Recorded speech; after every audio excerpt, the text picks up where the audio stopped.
Well, hello YouTube, it's me, Fortmaster, and welcome back to another Game Theory reaction, and this one is Silksong actually too hard? So, of course, after, what was it, 6 years after it was first announced, Hollow Knight Silksong came out, the game that originally was a DLC that had so much hype built up around it, that they just turned it into its own spin-off. Now, the thing is, okay, so a couple things. One, while I do not actually have anything actually invested in Silksong or Hollow Knight, I mean, I do own Hollow Knight, but I only played it a bit like several years ago, and I've never really touched it since. I do know that, you know, a lot of the weird design decisions that some people might raise an eyebrow at for Silksong kind of originate from the fact that it was originally supposed to be a DLC, and because of that, its initial conception was kind of based off the fact that, oh, you had played, you know, Hollow Knight first, so obviously, you know, Silksong was going to be, you know, further challenged, you know, more difficult. So I think I heard that, I can't remember from what video now, but I did hear it from one video that was kind of breaking down some of the weird design choices, well, quote-unquote weird design choices that were going on in Silksong.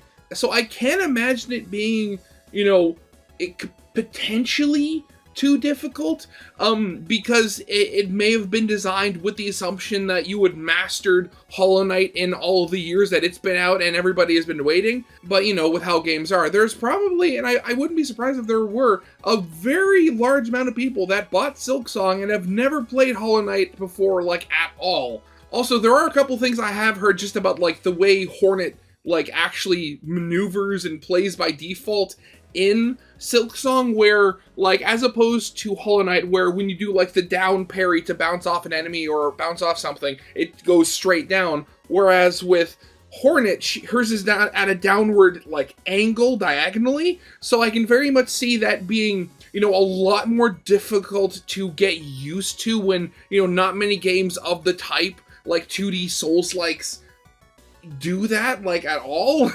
But yeah, I mean, that's honestly, like, pretty much everything I have to say on the topic, so let's actually get this thing started then. So yeah, of course, as always, original videos linked in the description if you haven't seen it for some reason. Corner video will lead to my film theory reaction, and if you like this video or any other video that I make, I'd very much appreciate it if you gave the video a like and subscribe to my channel, because almost 3/4 of the people that watch my videos aren't subscribed, and I'd very much like that to change, because my next big goal is hopefully hit 6,000 subscribers before the end of the year. But yeah, with all that out of the way, let's get this thing started then, shall we? Is Silksong too difficult? Yes. And there's a very good reason as to why. Well, that answers that question. Goodbye, everybody.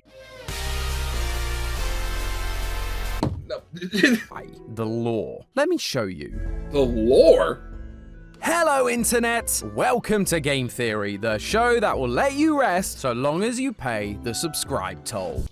Okay, so thinking about it, I don't know that much lore about, you know, the Hollow Knight world, universe. I mean, I know that, you know, the player, the guy you play as in the first game is not the actual Hollow Knight. He's just called, like, a vessel, and he's, like, a half-sibling to Hornet. They have different mothers, but they're both children of, like, the Pale King, who's been missing for a long time or something. And, like, the vessel was designed to, like, contain this great evil or something. So wait, how does that play into, you know, Silksong here? Now I'm very interested. There, rest your weary soul, because after 8.5 years of waiting, the sequel to 2017's indie darling Hollow Knight is here. 8.5? I thought it was just 6. Okay, yeah, okay. Geez, almost a decade there. To say that Hollow Knight Silksong is all people have been talking about would be an absolute understatement. Indie developers moved their release date so it wouldn't compete with Silksong. Every game store crashed on release day, and there has been video after video talking about how freaking hard this thing is. I was fortunate enough to get to play the demo early at PAX West. Big shout out to Nintendo for hooking me up. And I have to agree, this thing is tough. But now that the game has been out for a bit and I've had a chance to dig in a little deeper, developer, I realized it has to be this way. Not because that's what makes a good game, and not because it gives everyone in your chat a chance to yell, "Get down!" It's because of the other reason people love talking about this franchise. The thing we all crave, sweet, juicy lore. Okay, so again, from what I understand, in the first game, the kingdom that the game took place in was very much, it was actively falling apart because, you know, the Pale King had either died or disappeared or whatever. I don't think the place that Silksong takes place in is actively falling apart. It's just a very capitalistic, almost to the absurd degree. So, like, again, what does that mean, though? Hollow Knight is well known for its deep and complex lore, and this game's difficulty, as well as all the in-game dialogue, cutscenes, and even poetry, tells us a lot about the world of Hollow Knight and the real story that lies beneath. That Hornet, the character we've been playing as throughout the game, is actually the Pale King. I'm kidding, please put down the pitchforks. But who Hornet is does also tie into the deeper lore of this game, and they are actually the key to figuring out where things could go in the future. Grab your silk spools, theorists, because we're gonna need it to weave together the hidden lore of Hollow Knight Silksong. I'm sure many of you are familiar with the story of Hollow Knight, but it has been 8 years, so it's probably worth a little refresher just so we're all up to speed. In Hollow Knight, we explore a kingdom containing many different lands and bugs within it. However, one day, long before the game begins, these lands are usurped by a higher being known as the Pale King, who wishes to rule over and unify the land. Even the tribes who worship the higher being known as the Radiants turn their backs to worship this new Pale King, sealing the Radiants away. Unfortunately, the Radiance isn't like that, causing an infection to break out, taking control of the bugs in the kingdom, and gets them to worship the Radiance like they used to, leading the kingdom to fall into ruin. Years later, one of the king's descendants, the Knight, comes to bring peace back to the land, ridding it of the hostile takeover of the Radiance. That is a gross oversimplification of the story. If I went into more detail, honestly, I would be here all day. The story is just that dense, so I highly recommend that you go and check out fellow YouTubers like Mossbag if you want a more detailed breakdown. Honestly, I think I might have watched that video a long time ago, or at least something similar to it. Not on the channel, this is my personal time. And the one thing I remember from the video was that they said was that, actually from the many videos I did watch, because again, it was like one of those things where I kind of got semi-obsessed with the lore of the game for a while, then just wanted to learn more about it. But the one thing I kept coming across was the fact that nobody quite knew the full lore of the game or the full story at all. So I wonder if, again, having not looked into it, I wonder if Silksong helps with that problem at all.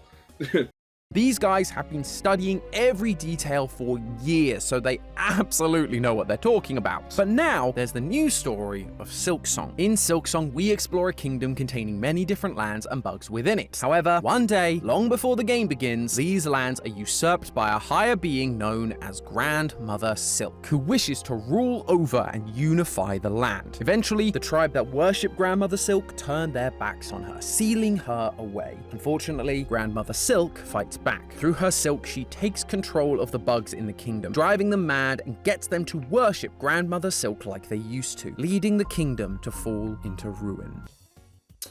Wait a second. Wait a minute. I'm sensing a fair number of parallels happening here.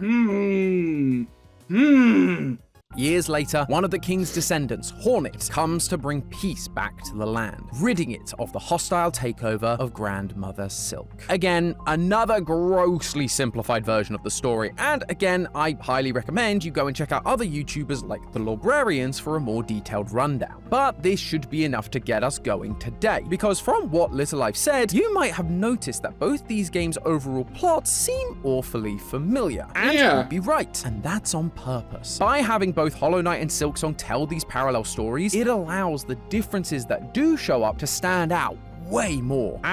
I mean, I guess, and also just pointing out again, like this was originally, Silksong was originally supposed to be just a DLC for Hollow Knight. So I guess like the similarities in the story are like just even that much more, poignant there.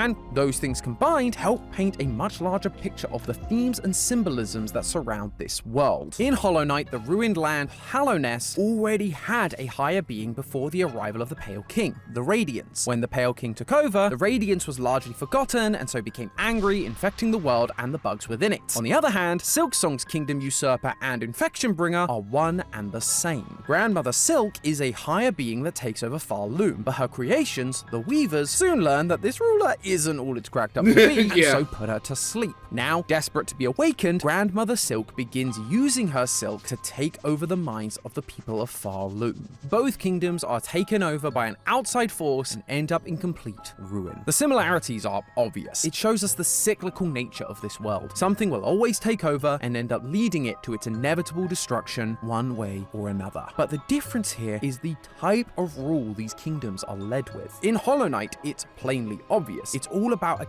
king coming and taking over the land and replacing the god of that land. Some people immediately recognize their rule, while others initially reject it. Well, I mean, okay, going back until my very rusty and incomplete knowledge of Hollow Knight lore, wasn't the king, wasn't he also like a type of god or something? I think there's an area in the game where you can find his the rotting remains of his former gigantic vessel or something like that, I think. But the king thought that what he was doing was for the greater good of the people, unifying the land, using the dark substance known as Void, becoming their new king, replacing their god, and that led to their downfall. We see this kind of thing happening all throughout history and mythology. Monarchies take over by force, establish themselves over the old ways, but in doing so, cause great destruction in the long term. In Mesopotamian legend, for example, there's the curse of Agade. The new king, Naram Sin, declared himself a living god and destroyed the temple of their god Enlil. His success and his arrogance then continued to grow until one day Enlil struck back. They summoned a people who were recognized as monsters and savages, and they destroyed everything, causing the collapse of the entire empire. Jeez, it's almost, how does that saying go? Those who don't learn from history are doomed to repeat it? And of course, I'd be remiss if I didn't at least reference the history of my home country and the amount of destruction they caused taking over various countries, only to leave them worse off. That is the story and theme of Hollow Knight. It's about the problems that occur thanks to the rule of monarchy. Silksong is also about something taking over and ruling the kingdom, ending in the exact same way. But the thing doing the ruling is different. And once again, we can point to some real-world history as a reference, because from the very start of the game, it's very obvious what this ruler is. No, sorry, that's not it. That is Blue Protocol stuff.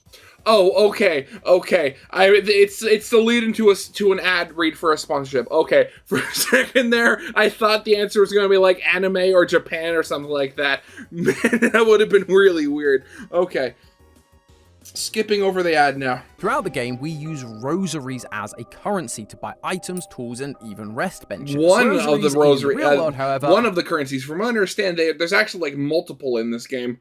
Aren't currency, they are a string of beads used by the Catholic Church for prayer and meditation. You also encounter other bugs, all embarking on a pilgrimage to a place called the Citadel. As we've talked about in recent theories, a pilgrimage is a journey to a holy place. Many religious people will take a pilgrimage to a place of spiritual significance in the hopes that they will be transformed and encounter God. There's even a literal confession booth where Hornet can confess her sins, just like in a lot of Catholic churches. Now, you might think that Catholicism is just a branch of the Christian faith, but that wasn't always the case. During the 6th century, Christianity began to spread across Europe, replacing German paganism. A few centuries later, Catholicism was the dominant force within Europe, and society was oriented around the church to the point where the church demanded that it have full control. They wanted authority, not just over spiritual things, but also over the rulers and kingdoms of Europe. Yeah, I mean, when religion and politics begin to mix, doesn't matter who is trying to, start it, it's never good. I mean, say what you will about the Americans, but there was a specific reason why, when they started the country, a separation of church and state was one of those, very important things that they actually wanted to do. to the point where the papal states were established. Places like central Italy, where the Pope directly ruled the territory. No king, no president. The Pope was the boss. While this started out with the best intentions, the popes wanted everyone's priorities to be fixed on God, they slowly became corrupted by their own power. For example, they began asking people to pay for spiritual benefits, like confessing your sins in order to get into heaven. You even got a freaking certificate to confirm that your sins had been forgiven and you wouldn't be punished for them in the afterlife. Catholicism also has many pilgrimages to holy sites where people could trek to places like the Vatican in Rome, where... Why do I think, is this going to be going towards the Great Reformation and like Martin Luther, or was it Robert? Wait, was it? I think it was Martin Luther, right?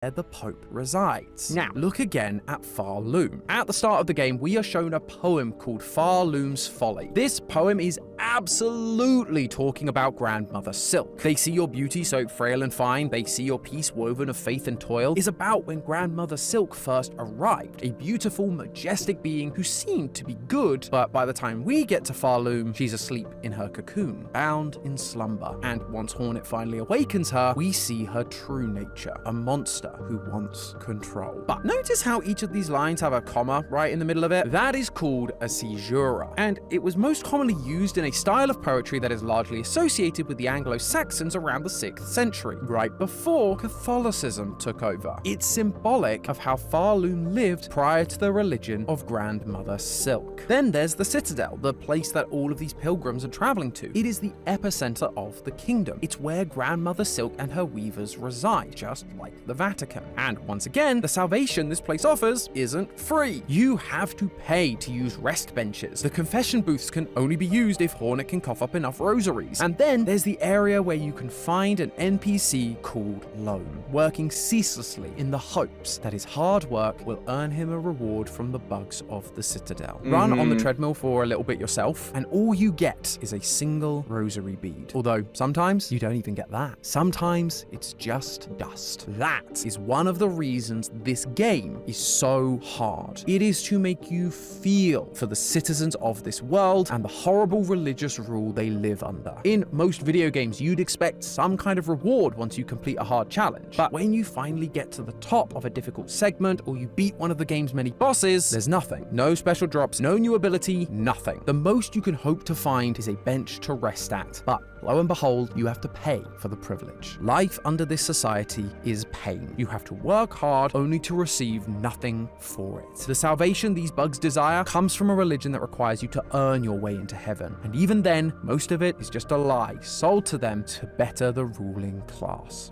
Which makes me think, actually, because, like, if we're, like, drawing parallels between Christianity and the religion here, does that mean that, you know, by this game's logic, that the Catholic Church actually has God entombed underneath the Vatican, and like all the bad stuff that's happening is because God is trying to wake up or something like that? And thanks to the game's difficulty, we get to feel it firsthand. Thankfully, we're being given a message of hope. Both of these corrupt theocracies began to shatter thanks to a single person. For Catholicism, it was Martin Luther, who saw that paying for forgiveness was wrong, and so began the Protestant Reformation. For Farloom, it's Hornet, challenging the reign over this kingdom and taking it down in order to restore freedom to the people. Whatever the ruling force is, a monarchy, a theocracy, or anything else, while they will become corrupt and while things will feel like they're falling apart, ultimately they will fail. All it takes is for us to stand up and fight for what is right. And that's a message I think we can all appreciate right now. But speaking of one person, there's a bunch of themes and symbolism surrounding Hornet specifically in this game that also deepen the lore and add to these discussions. We met Hornet in the original Hollow Knight, initially as a boss who we fought a few times throughout the game. She is the daughter of the Pale King and a weaver called Hera the Beast, making her the half-sister of the knight we play as in that game. But she isn't fighting us out of spite or jealousy. She fights us to test us, to see if we're strong enough to do what she cannot, save the kingdom. Despite being the daughter of the king, she is not able to stop the infection in Hallownest. There is a logical reason for this. The Radiance and its infection can only really be stopped by a creature of the Void, the opposing godlike force to the Radiance. But while that may be true, it doesn't mean Hornet doesn't feel like she's letting her people down.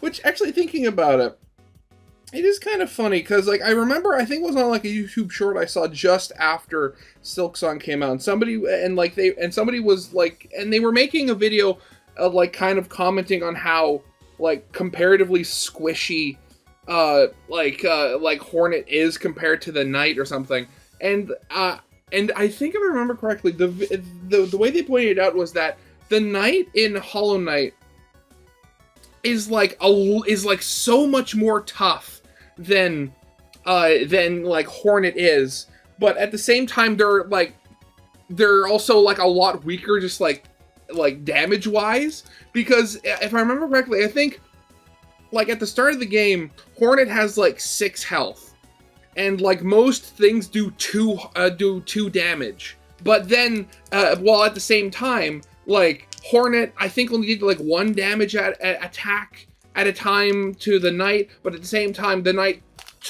like it took a long time or a lot of hits for the Knight to take down Hornet. So it's a fun little just comparison there. In one of the endings of Silksong, she's told to just let the kingdom of Farloon come down, but she refuses, saying, quote, "I have already stood the sentinel for one dying land. That role I will never play again." She felt like she wasn't strong enough to stop the infection. She wasn't what her kingdom needed her to be. Now we get to play as her. And despite her denying that she is a pilgrim to many of the characters, she does wish to change that part of herself. That is what's driving her. And from her time with the Knight through her journey to the top of the Citadel, she clearly does. When Hornet sees the Knight in the original game, she calls them a ghost. They're nothing but an empty vessel, and there is no way something born of the void is capable of saving the kingdom of Hallownest. But of course, Hornet is proven wrong. The Knight is more than what their origin defines them to be. In Silksong, Hornet then meets Lace, a creature made entirely out of thread by Grandmother Silk. Much like the Knight, she too is not a real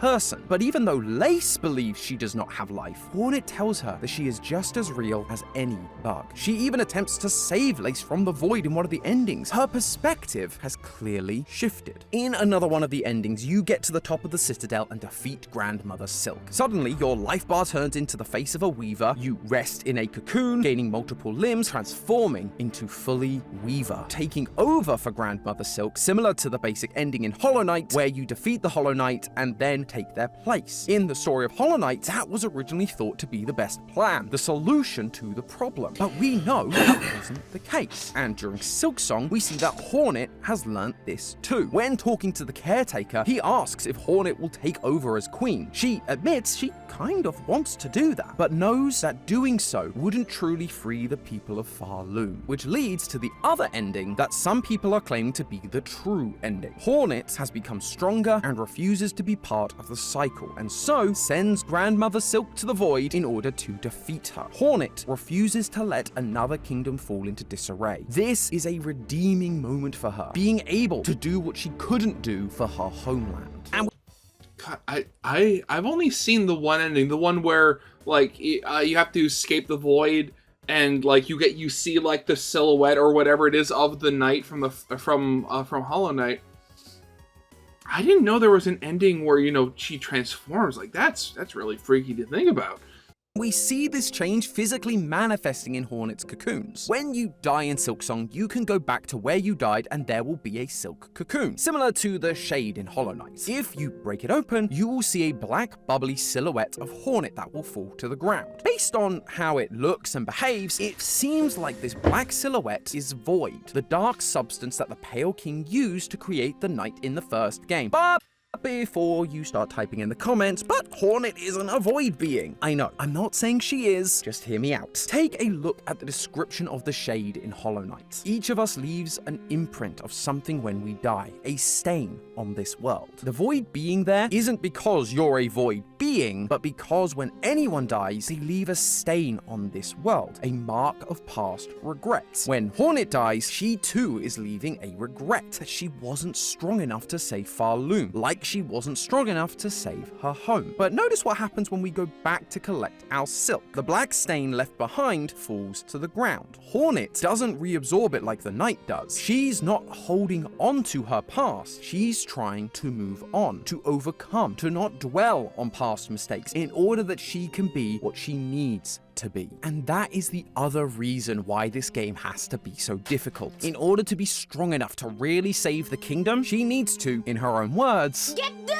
every death is a lesson learned, allowing her to slowly shed her sense of inadequacy and weakness. The game being difficult also causes us to take breaks and explore more areas of the map. We talk to other characters, learn their stories, and learn more about who Hornet is and her connections to the land and Grandmother Silk. By getting to know the bugs of Farloom and by letting go of her past regrets, that is what gives Hornet the confidence to break the cycle and save Farloom. If you were able to just speed through without any difficulty, Hornet wouldn't meet anyone, learn anything about herself, or be able to let go of her past failures. Ultimately, she wouldn't learn anything, and that's what would lead her to just repeating the cycle and taking over, because it would be all she would feel strong enough to do. Like I said earlier, the story of Hollow Knight is that these rulers can't save you. Only you can save yourself. You have to grow, to push yourself, and even die to your past self in order to become who you were meant to be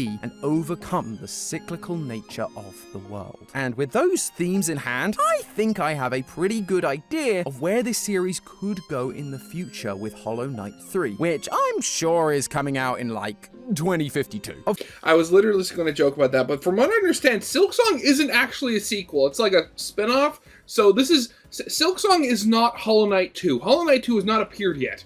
Of course, the knight grows stronger throughout Hollow Knight in order to overcome the Radiance. But what was most exciting was watching Hornet, a mini-boss from Hollow Knight, a descendant of royalty, learn some valuable lessons from the knight that then put her on a journey of self-discovery and growth in Silksong. So, in the next game, I believe we're likely going to see the same thing with a recurring mini-boss from Silksong, the one who, in the end, Hornet saves and they become an ally, just like Hornet did with the knight, Lace. Think about it. Lace is a thought-out character with a backstory like Hornet was. The story ends with Lace surviving like Hornet did in Hollow Knight. Lace is also desolate by the end of the game, angry at her mother for making her, being down on herself for not being a real being, only one made of thread. But now Hornet has saved her, convincing her that she's more than that. Therefore, I think it's likely that Lace is going to venture to a new world to learn more about herself and go through similar character growth like Hornet did in this game. And as far as what threat she will be facing, well, we've already talked about how the themes of each of these games have been centered around the kind of rule, be it a monarchy or a theocracy, and how eventually it becomes corrupt and falls apart, reflecting history. So, what's the next kind of rule that in history comes after the classic monarchy, empire, or theocracy that was full of corruption? Democracy! It's something known as a merchant republic. Now, while the word republic sounds promising, it's really more of an aristocratic oligarchy run by a small group of nobility and merchants. We saw it in Venice between 679 to 1797 AD. There was an elected leader, the Doge, but while at first they were elected to lead, over time they became more of a figurehead, a puppet, someone to be manipulated and controlled by the wealthy, which would tie in nicely to Lace's journey. She is technically royalty, the daughter of Grandmother Silk, and so may be invited into the inner circle, where she could be offered to become part of the system, allowing the cycle to continue repeating, just like we saw as options for Hornet and the Knight. But for the true path, there would be another story of growth. Just like the Doge, Lace came from a kingdom where she and the Weavers were literally puppets to Grandmother Silk, controlled by her silk. The Doge would also reflect how her mother was originally the powerful one, but eventually was silenced by those who were meant to serve her. Lace would relate to this elected leader. Maybe it's the higher being of this world, or more likely, a child of said higher being, created in order to fill this role of the figurehead. But as Lace goes through the game and grows into realizing that she is her own person with a reason to live like Hornet told her, she would help this leader and the people of this kingdom to realize that the same is true for them. Plus, a society about merchants means Team Cherry can keep making the games more difficult by forcing me to pay even more for everything, including rest benches. Maybe I shouldn't be giving them ideas. No, but hey, please don't. That's just a theory. A game theory! Thanks for watching. World. Huh. Okay, very interesting, very interesting. You know, honestly, when I get some spare cash on me, I very much might, actually buy Silksong, and maybe I also need to finish Hollow Knight as well. I mean, Who knows? Again, that's very interesting. Like, I don't think... Granted, I haven't gone into, like, the lore of Silksong like I did for Hollow Knight back then. It's been a couple of years at the very least. So, I obviously haven't heard anybody talking about this kind of connection before. But I definitely could see it. I mean, it's definitely well thought out. But yeah, so that's definitely going to be it for now. So yeah, I hope you guys liked. If you did, leave a like, subscribe if you have not, and I'll see you guys next time. Goodbye.